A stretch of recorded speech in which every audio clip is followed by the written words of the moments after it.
Buen día, mi nombre es Norma Angélica Ochoa Durán, me encuentro en la ciudad de Guadalajara, Jalisco, México, siendo hoy 7 de agosto del 2026. Actualmente soy maestrante de la maestría en Físico-Constructivismo y Fitness, que se encuentra en la Universidad UBASA, situada en la ciudad de Zamora, Michoacán. La asignatura que estoy llevando es Endocrinología en la Actividad Física y del Deporte de Físico y Fitness, a cargo del catedrático doctor Javier Eduardo Rojas Figueroa.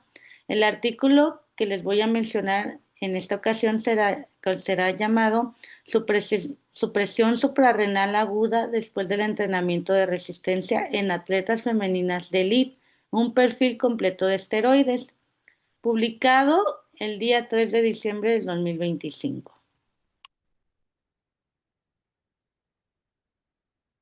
Bueno, en el entrenamiento de resistencia representa uno de los pilares para mejorar el desempeño físico, ya que genera adaptaciones musculares, neuromusculares y hormonales que favorecen el incremento de la fuerza, la potencia y el rendimiento deportivo.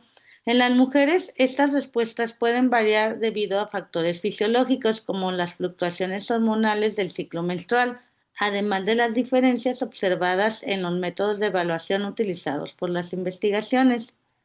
En este sentido, el entrenamiento basado en la velocidad, Velocity Based Training, con sus abreviaturas VBT, ha adquirido relevancia como una estrategia que permite controlar de manera objetiva la intensidad del entrenamiento y evaluar el rendimiento. Por ello, este estudio tiene como finalidad analizar la respuesta endocrina aguda al entrenamiento de resistencia en atletas femeninas y de élite mediante una cromatografía líquida seguida de una espectrometría de masas que con sus abreviaturas es LLC-MS, así como determinar su posible relación con los indicadores de rendimiento obtenidos a través del entrenamiento basado en la velocidad, como es el Velocity Based Training.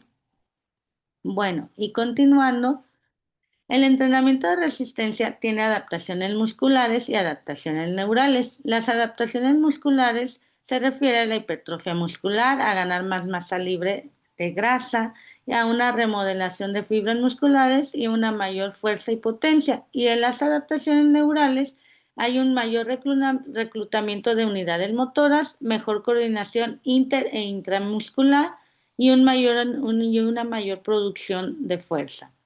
Esto nos lleva a un mayor rendimiento deportivo.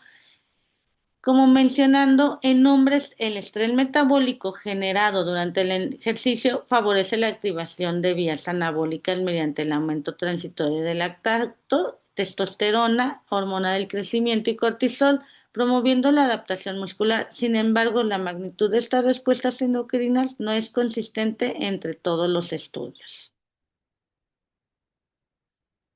Continuando con los factores fisiológicos y los factores metodológicos en un entrenamiento de fuerza, hay una respuesta endocrina en ella, como son, bueno, en los factores fisiológicos, el ciclo menstrual, la fase folicular o la fase lútea, la variabilidad hormonal, y en los factores metodológicos, es en el estado de entrenamiento, en la intensidad y volumen, en la edad y las características de la población y el protocolo de ejercicio. Estos factores nos llevan a un método o una medición hormonal en cuanto a este estudio. En este, pues están los inmunoensayos versus el, la cromatografía líquida seguida de espectrometría de alta resolución. Bueno, en los inmunoensayos hay una menor precisión y especificidad, limitado para hormonas en bajas concentraciones como testosterona en mujeres.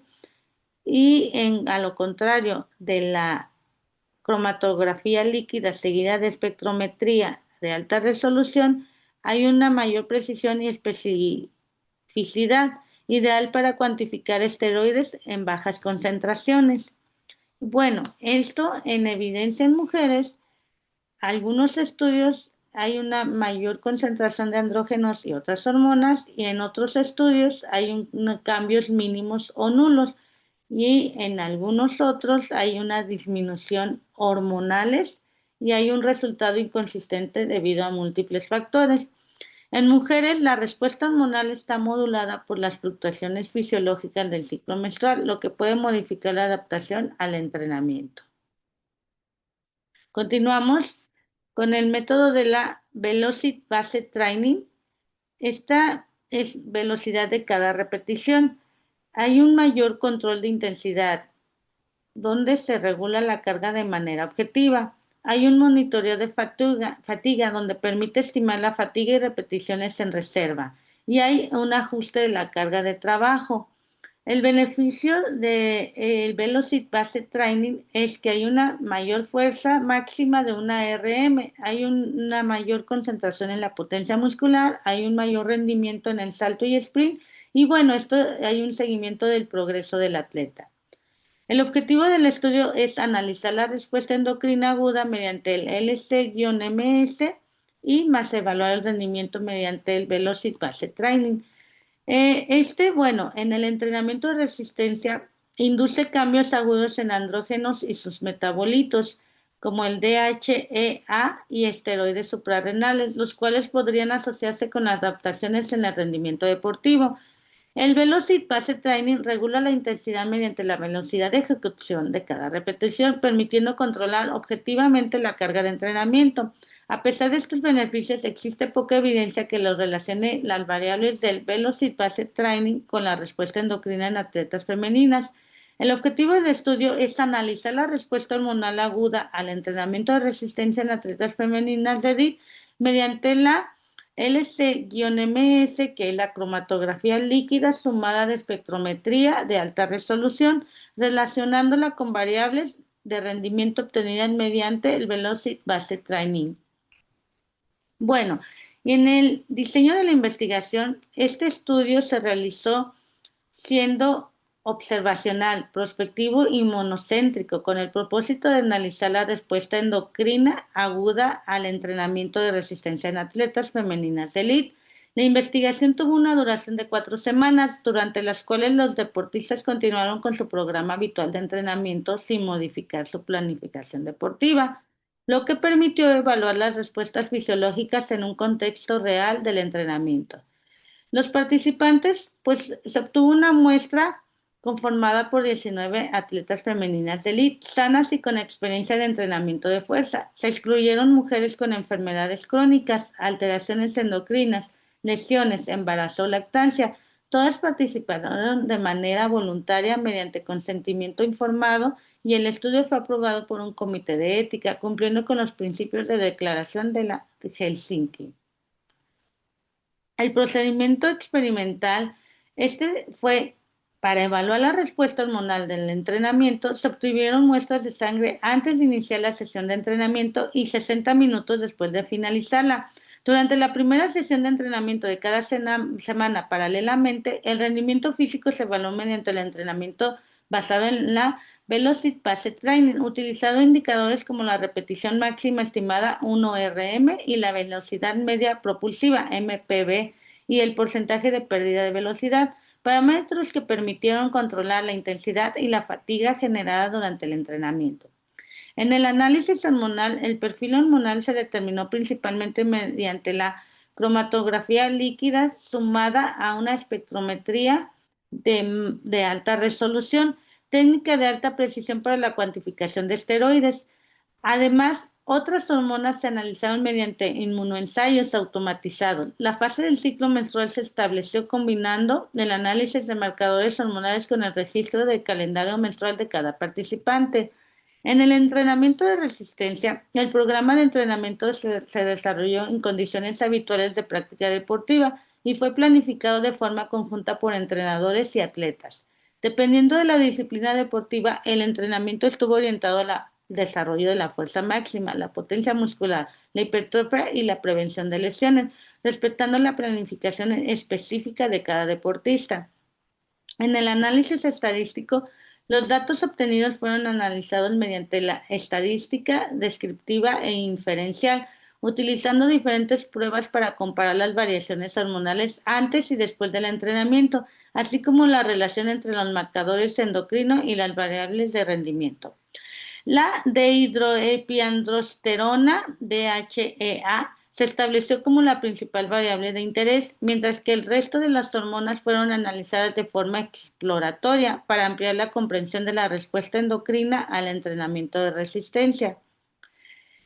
En el estudio, siendo estos los resultados e incluyendo a las 19 atletas femeninas de élite de las disciplinas de fútbol y atletismo, después de 4 semanas de entrenamiento no se observaron cambios significativos en el peso corporal ni en los indicadores de rendimiento evaluados mediante el Velocity Base Training, como la velocidad de ejecución y la 1RM estimada. No obstante, el entrenamiento de resistencia generó una respuesta hormonal aguda, reflejada en modificaciones del perfil esteroideo. Se identificó una disminución significativa en DHEA, 11-hidroxiandrostenediona, cortisol y corticosterona, mientras que en la 11-cetoandrostenediona mostró un incremento. En conjunto, estos hallazgos evidencian una modulación transitoria de la actividad endocrina inducida por el ejercicio sin influencia significativa de la fase del ciclo menstrual sobre las variables analizadas. Los hallazgos sugieren que el entrenamiento de resistencia favorece una adaptación endocrina transitoria relacionada con los procesos de recuperación posteriores al ejercicio. El uso de la cromatografía líquida seguida de espectrometría de alta resolución permitió evaluar con mayor precisión los cambios hormonales, fortaleciendo la confiabilidad de los resultados. No obstante, el tamaño reducido de la muestra limita la generalización de los hallazgos, por lo que se requieren estudios con un mayor número de atletas para confirmar estos resultados. Bueno, y en conclusión, el entrenamiento de resistencia induce una respuesta endocrina aguda y coordinada en atletas femeninas de elite, reflejada por modificaciones temporales en hormonas esteroideas relacionadas con la adaptación al ejercicio. Aunque se observó una disminución de glucocorticoides, mineralocorticoides y algunos andrógenos suprarrenales, estos cambios corresponden a un proceso fisiológico de recuperación y no representan un efecto perjudicial. Asimismo, la fase del ciclo menstrual no mostró una influencia significativa sobre la respuesta hormonal ni sobre el rendimiento físico. Un aporte relevante de esta investigación fue la utilización de la cromatografía líquida acoplada a espectrometría de masa, donde se refiere a ahora sí que la considerada el método de referencia para la cuantificación de esteroides, ya que permitió obtener un perfil hormonal integral, preciso y altamente sensible, especialmente en mujeres donde las concentraciones hormonales suelen ser bajas. Esto fortaleció la confiabilidad de los resultados y permitió comprender que la adaptación al entrenamiento depende de la interacción coordinada de múltiples vías endocrinas y musculares, aportando evidencia útil para optimizar el entrenamiento y la recuperación en atletas femeninas. Bueno, pues de mi parte es todo sobre este artículo. Agradezco su atención. Muchas gracias.